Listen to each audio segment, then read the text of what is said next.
Hello students, welcome to the PNT coaching classes learn easily and smartly. तो आज हम पढ़ने वाले एक क्वेश्चन जिसमें बोला गया है forest are the important organ of environment, explain the statement.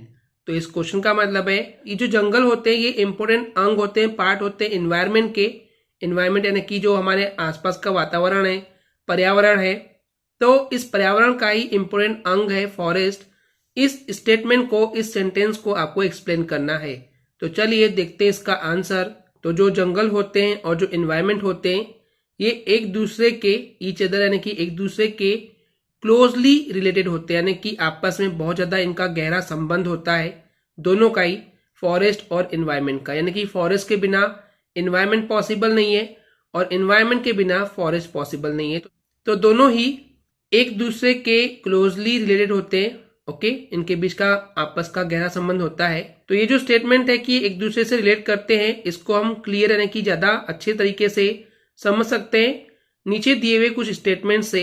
तो पहला स्टेटमेंट है, तो ये जो फॉरेस्ट है, जो जंगल है, ये कीप यानी कि रखते हैं एटमॉस्फेयर को। एटमॉस्फेयर यानी कि वही एनवायरमेंट, वातावरण। तो जो ये जंगल है ये एटमॉस्फेयर को प्योर रखते हैं, साफ रखते हैं। और जो एयर पॉल्यूशन है, जो हवा में जो प्रदूषण है, तो उसको रिड्यूस करते हैं यानी कि कम करते हैं। ओके, तो ये जो फॉरेस्ट है ये एटमॉस्फेयर को प्योर रखते हैं और एयर पॉल्यूशन को कम करते हैं। सेकेंड है, तो ये जो फॉरेस्ट है, जो जंगल है, ये प्रोवाइड करते हैं, देते हैं ऑक्सीजन एटमॉस्फेयर को। तो एक्चुअली जो फॉरेस्ट में पेड़ लगे होते हैं, वो पेड़ जो है वो ऑक्सीजन गैस छोड़ते हैं, तो वो जाती है एटमॉस्फेयर में। ओके, तो उससे एटमॉस्फेयर प्योर होता है, क्लीन होता है। थर्ड है, तो ये जो फॉरेस्ट है, ये जो जंगल है, ये मेंटेन करते हैं, बनाए रखते हैं टेम्परेचर ऑफ एयर, यानी कि हवा का जो टेम्परेचर है, जो तापमान है, उसको बनाए रखते हैं। तो बनाए रखते हैं का मतलब होता है ना तो टेम्परेचर ज्यादा होता है बहुत, और ना ही बहुत कम होता है। तो टेम्परेचर को मेंटेन रखा जाता है किसके जरिए?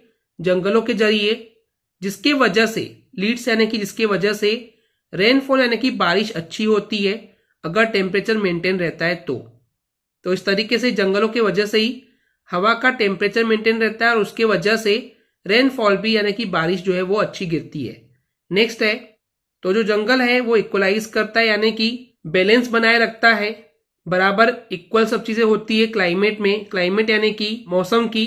तो इस तरीके से जो मौसम का जो बैलेंस बना हुआ है, जो सब चीजें बैलेंस चल रही है, संतुलित चल रही है, वो जंगल की वजह से ही होती है, फॉरेस्ट की वजह से होती है।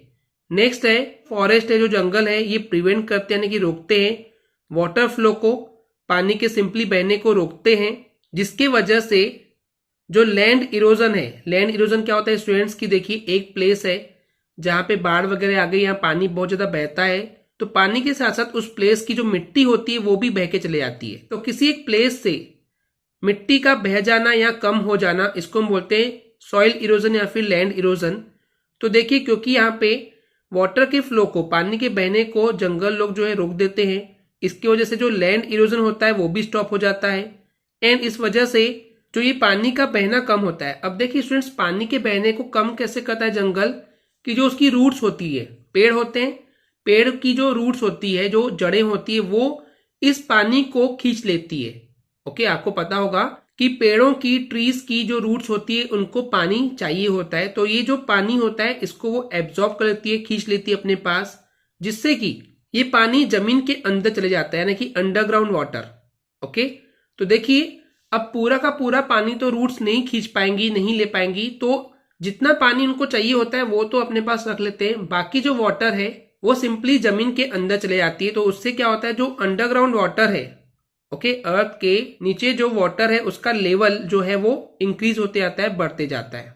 तो इस तरीके से जो फॉरेस्ट है वो पानी के बहने को रोकते हैं, साथ ही साथ उसके वजह से लैंड इरोजन भी रुक जाता है और जो अंडरग्राउंड वाटर का जो लेवल है वो भी इंक्रीज हो जाता है। ओके स्टूडेंट्स, क्लियर है? आई होप स्टूडेंट्स आपको क्लियर हो गया होगा। अगर आपको हमारी वीडियो से कुछ भी सीखने मिला या नॉलेज मिला तो प्लीज हमारे चैनल को सब्सक्राइब कीजिए एंड वीडियो को लाइक जरूर करें। आज के लिए इतना ही, थैंक यू।